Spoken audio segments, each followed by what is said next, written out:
एवं एक बार फिर से आप सभी का बहुत बहुत स्वागत है। आप सभी का अपना यूट्यूब चैनल आर के स्टडी पे। मैं हूं Ravindra Kumar. Guys, software engineering का लेसन नंबर 5 चल रहा था, जिसका आज भाग नंबर 3 है। आज की इस क्लास में हम लोग डेटा फ्लो डायग्राम के बारे में समझेंगे। डीएफडी क्या होता है, बेसिकली सॉफ्टवेयर इंजीनियरिंग में डाटा फ्लो डायग्राम का यूज क्या है, पूरी जानकारी करेंगे इस वीडियो में। तो वीडियो में लास्ट तक बने रहिएगा। यदि चैनल पे नए हो तो चैनल को सब्सक्राइब कर लीजिएगा। ये बहुत ही इंपॉर्टेंट क्वेश्चन है, आपका 2 या फिर 5 नंबर में पूछ सकता है। तो चलिए आज की वीडियो को शुरू करते हैं। आप कभी भी किसी भी सॉफ्टवेयर को बनाएंगे या फिर कुछ इस तरह से वर्क करते हैं जिसमें डायग्राम का यूज होता है, ठीक है। यहाँ पे नाम भी दिया गया है डेटा फ्लो डायग्राम, यानी DFD।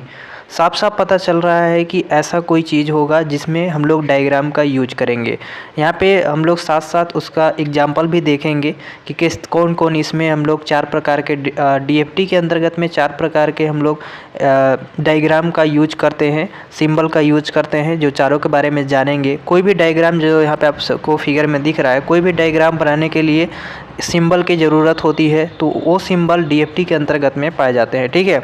तो यहाँ पे डेटा फ्लो डायग्राम में हम लोग पूरी तरीके से समझेंगे। तो सबसे पहले डेटा फ्लो डायग्राम क्या होता है ये जानते हैं।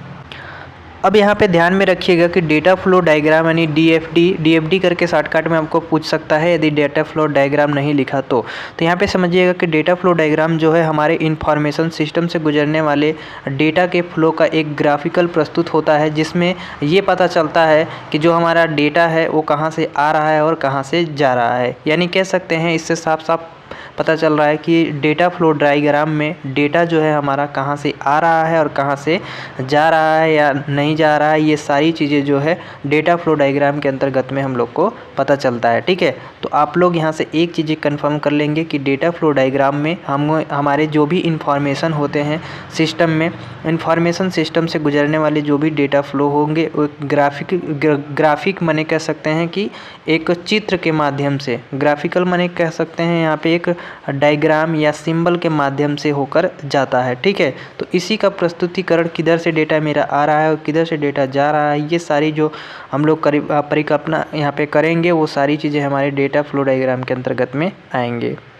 इम्पॉर्टेंट चीज़ यहाँ पे डेटा फ्लो डायग्राम में ये है कि इसका प्रयोग तब हम लोग करते हैं जब हमारा सॉफ्टवेयर के ओवरव्यू को बनाने के लिए उपयोग किया जाता है, ठीक है। यानी डेटा फ्लो डायग्राम का प्रयोग सॉफ्टवेयर के सिस्टम के ओवरव्यू को बनाने के लिए किया जाता है। तो गाइस, आपने अभी समझा कि जो DFD है हमारा, बेसिकली हमारे जो डेटा हैं उसका कहाँ से किस तरह से हम लोग फ्लो करेंगे, ग्राफिकल के रूप में देखते हैं, ठीक है। DFD मतलब आपने समझ लिया कि ग्राफिक के रूप में जो दिखाया जाएगा वही हमारा DFD होगा, कि हमारा डेटा कहाँ से आ रहा है, कहाँ से जा रहा है, कहाँ पे स्टोर हो रहा है, कहाँ पे क्या हो रहा है, ये सारी चीज़ें।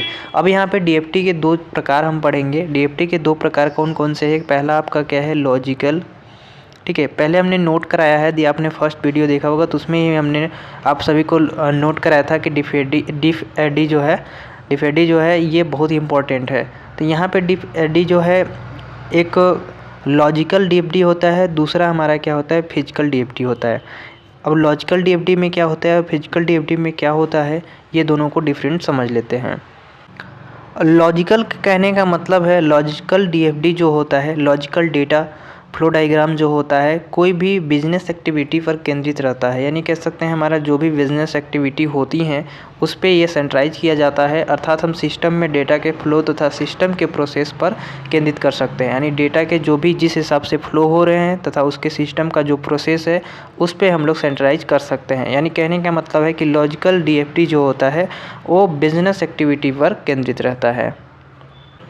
आगे हम लोग बात करेंगे फिजिकल DFD का, यानी फिजिकल डेटा फ्लो डायग्राम का। ये जो है बेसिकली हमारे जो डेटा है वो कहाँ पे केंद्रित हो रहे हैं या नहीं हो रहे, वास्तव में डेटा फ्लो सिस्टम में किस प्रकार की इम्प्लीमेंट वहाँ पे किया जा रहा है, ये देखने के लिए फिजिकल DFD का यूज करते हैं, ठीक है।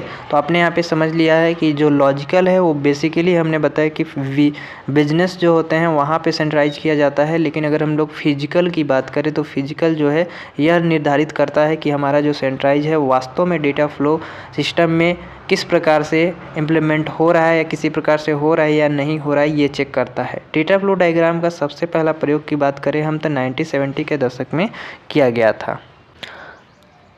आगे हम लोग बात करेंगे DFD कंपोनेंट के कंपोनेंट के बारे में। डीएफडी के कुछ कंपोनेंट है, चार प्रकार के होते हैं, जो 4 डायग्राम इसमें आप सभी को देखने को मिलेगा। पहला आपका होता है एक्सटर्नल एंटिटी, दूसरा होता है आपका प्रोसेस, जो कि आपको एक अंडाकार की तरह या तो गोलेकार की तरह देखने को मिल जाएगा। अगर हम लोग बात करें इंटरनल एंटिटी की, तो ये एक चतुर्भुज की तरह मिलेगी।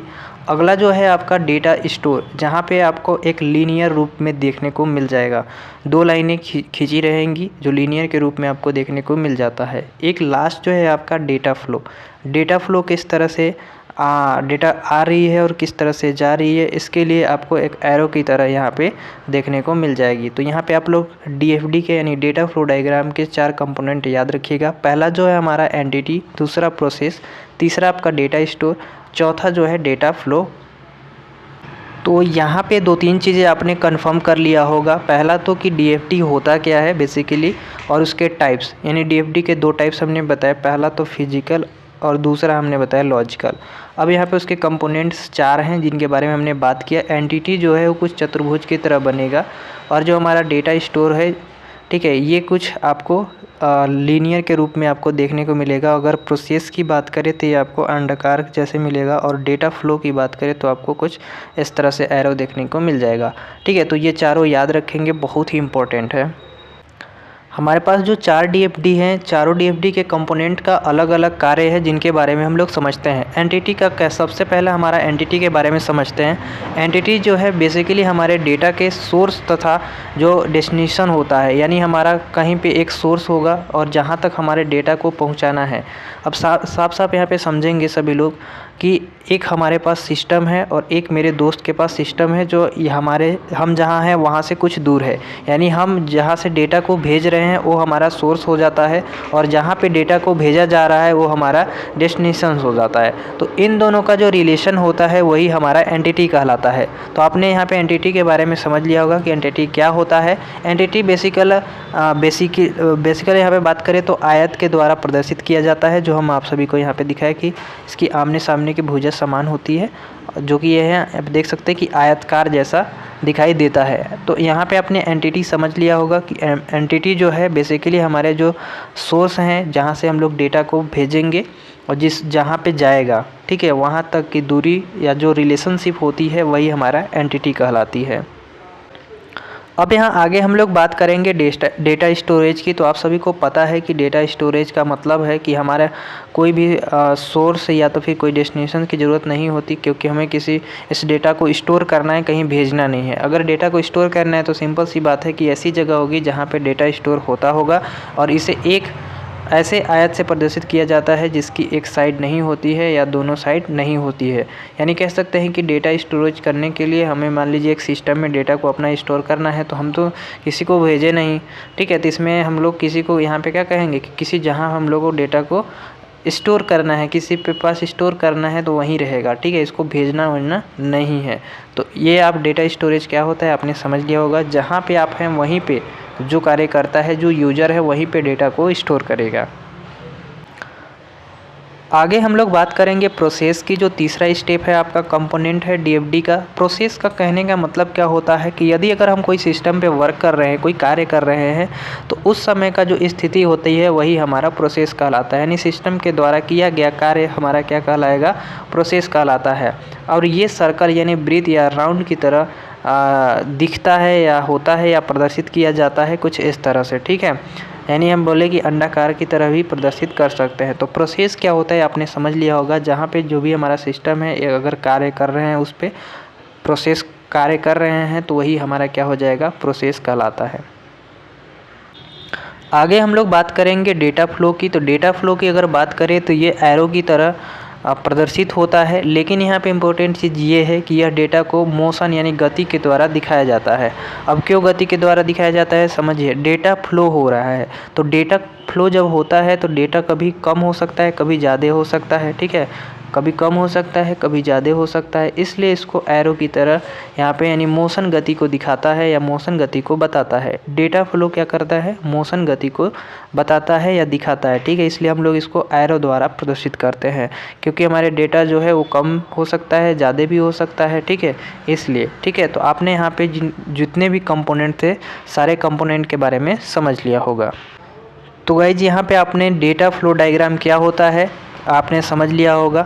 डीएफडी क्या होता है, बेसिकली सॉफ्टवेयर इंजीनियरिंग में क्यों यूज करते हैं, इसके टाइप्स कितने हैं ये भी आपने समझ लिया होगा। इसके टाइप्स 2 हैं, लॉजिकल और फिजिकल, और इसके 4 कंपोनेंट हैं जिनको चारों के बारे में आपने समझ लिया होगा। ठीक है, तो बस इतना ही आप सभी को बताना था कि डीएफडी क्या होता है और इनके टाइप्स क्या हैं, क्योंकि ये आपके 2 या 5 नंबर में पूछ सकते हैं। ठीक है, इम्पॉर्टेंट है। बस आज के लिए इतना ही। वीडियो पसंद आए कि लाइक कर दीजिएगा, चैनल पर नए हो तो सब्सक्राइब कर लीजिएगा और दोस्तों के साथ ये वीडियो ज़रूर शेयर कीजिएगा। मिलेंगे नेक्स्ट वीडियो में, तब तक के लिए जय हिंद।